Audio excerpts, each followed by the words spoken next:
దేవుని పరిశుద్ధ నామానికి స్తోత్రం కలుగును గాక. ఈ దినముకైన దేవుని వాక్యంను చూద్దాం. మత్తయి సువార్త 11వ అధ్యాయము 28, 29, 30 వచనము. ఈ వచనము సామాన్యంగా చాలామందికి తెలిసిన వాక్య భాగము. అయినా నేను ఇప్పుడు మీకు ఇది తెలియజేయబోతున్నాను. ప్రయాసపడి భారము మోసుకొనుచున్న సమస్త జనులారా, నా యొద్దకు రండి, నేను మీకు విశ్రాంతి కలుగచేతును. నేను సాత్వికుడును దీన మనస్సు గలవాడను గనుక మీ మీద నా కాడి ఎత్తుకొని నా యొద్ద నేర్చుకొనుడి, అప్పుడు మీ ప్రాణములకు విశ్రాంతి దొరుకును అని చెప్పి ఈ వాక్యంలో రాయబడి ఉంది. 30వ వచనంలో ఏలయనగా నా కాడి సులువుగాను నా భారము తేలికగాను ఉన్నవి అని చెప్పి ఉంది. అంటే ఈ వాక్యమును మనం చూసినట్లయితే ఇక్కడ రాయబడి ఉంది, ప్రయాసపడి భారము మోసుకొనుచున్న జనులారా. అంటే ఈరోజు చాలా రకమైన ప్రయాసము, ఆ భారము ఆ రోజుల కన్నా ఈరోజు ఎక్కడ చూడండి బీపీ, టెన్షన్, అది ఇది అని చాలామంది చిన్న వయసులో కూడా చాలా రోగాల్లో పడిపోతున్నారు. అయితే రాయబడి ఉంది, అటువంటి వారిని ఆయన అంటున్నాడు, నా యొద్దకు రండి, నేను మీకు విశ్రాంతి ఇస్తాను. అంటే దేవుని యొద్దకు వెళ్ళినప్పుడు మనం ఏం చేస్తున్నామంటే మన భారమును అన్నీ ఆయన మీద మోపుతున్నాం. అందుకే అక్కడ రాయబడి ఉంది, నేను సాత్వికుడును దీన మనస్సు గలవాడినై ఉన్నాను. ఆయన సాత్వికుడును దీన మనస్సు కలవాడు అని చెప్తూ ఆయన అంటున్నాడు, నా కాడి ఎత్తుకొని. నా కాడి అంటే ఆయన అంటున్నాడు, నా కాడి సులువుగా ఉంది అని అంటున్నాడు యేసు ప్రభు. అంటే his yoke is very light అని. అంటే కాడి అని అంటే ఒక ఎద్దు ఒక మెడ మీద పెడుతున్న ఆ యొక్క చెక్కని కాడి అంటారు. ఆ కాడి చాలా బరువుగా ఉంటుంది. ఆ బరువును బట్టి ఆ ఎద్దు అంత పొలమును దున్నుతుందంట. అంటే ఇక్కడ మనం చూస్తున్నాము, ఇప్పుడు మన మీద ఉన్న కాడి ఒకవేళ బరువుగా ఉంటే ఇక్కడ యేసుప్రభు అంటున్నాడు, మీ కాడిని నా మీద పెట్టేయండి, పెట్టేసి మీ బరువును నా మీద పెట్టేసి నేను మీకు ఇస్తున్న ఆ యొక్క లైట్ వెయిట్ అంటే బరువు లేని ఒక కాడిని నేను మీకు ఇస్తున్నాను, ఆ కాడిని మీరు మీ మీద ఎత్తుకొనుడి అని అంటున్నాడు. అప్పుడు మీ ప్రాణమునకు విశ్రాంతి దొరుకును. అంటే ఆయన మనకిస్తున్న కాడి ఎటువంటిది? అది తేలికగా చాలా సులువుగా ఉంటున్న ఒక కాడిగా ఉంది. అది కాడి అని కూడా మనం చెప్పలేము.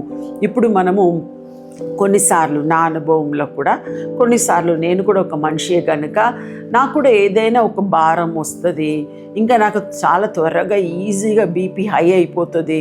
అట్లా అన్నీ ఉన్నప్పుడు నేనేం చేస్తానంటే సైలెంట్గా కొంచెం వాటర్ తాగి సైలెంట్గా కూర్చొని కన్ను మూసుకొని దేవుణ్ణి ధ్యానించడం, పెద్దగా సౌండ్ చేసి అట్లా అని కాదు, అలా మా హృదయంలో నా మైండ్లో దేవుని గురించి ఆలోచించి ధ్యానించడం ప్రారంభిస్తాను.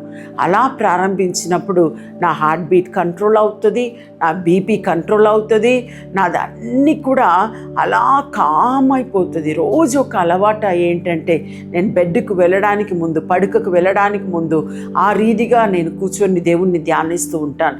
లేకపోతే పడుకుంటూ కూడా అలా ధ్యానిస్తూనే ఉంటాను, అలాగే నిద్రపోతాను. హాయిగా ఏ కలలు లేకుండా, ఏ చెడ్డ కలలు లేకుండా, ఏ తొందర లేకుండా, ఏ డిస్టర్బెన్స్ లేకుండా హాయిగా నిద్రపోతాను. ఆ అలవాటు చాలా సంవత్సరాలుగా నేను చేసుకున్నాను.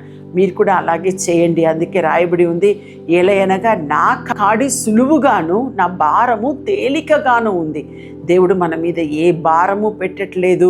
ఆయన సులువైన భారంనే మనకి ఇచ్చి ఉన్నాడు కనుక ఆయన వాక్యంను మనం మోసుకుంటూ ఆయన మీద ఆధారపడి మనం జీవించినప్పుడు మన జీవితం చాలా సులువుగా ఉంటుంది. ఆ రీతిగా మీ జీవితంలో కూడా ఉండునుగాక. ప్రార్థన చేసుకుందాం. ప్రభువా నీకు స్తోత్రము తండ్రి, మా కాడిని సులువుగా చేయడానికి ప్రభువా మీరు ఈ లోకానికి వచ్చారు. మా భారం అంతా కూడా మీ మీద మీరు మోసుకున్నారు ప్రభువా.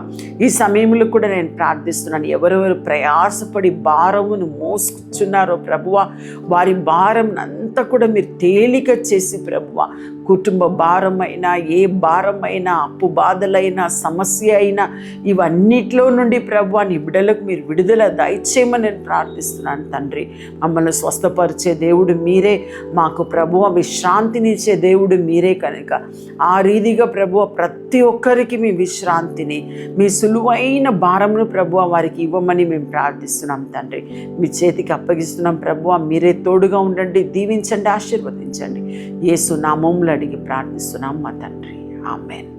ఈ ప్రోగ్రాం మీకు ఆశీర్వాదకరంగా ఉన్నదని మేము నమ్ముతున్నాం. ఫస్ట్ లైక్ చేయండి, తెలిసిన వారు మీ ఫ్రెండ్స్ అందరికీ మీరు షేర్ చేయండి, తర్వాత సబ్స్క్రైబ్ చేయండి. తప్పగా ప్రభు మిమ్మల్ని దీవిస్తాడు. ఇక రాబో వీడియోను కూడా మీరు చూడండి, దీవించబడండి. ప్రభు మిమ్మల్ని దీవించును గాక. God bless you. అందరికీ శుభవార్త.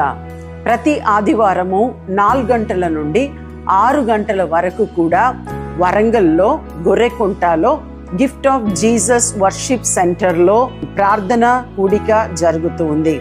మీరు పాల్గొనండి, ఇతరులకు షేర్ చేయండి. ప్రభు మిమ్మల్ని దీవించును గాక.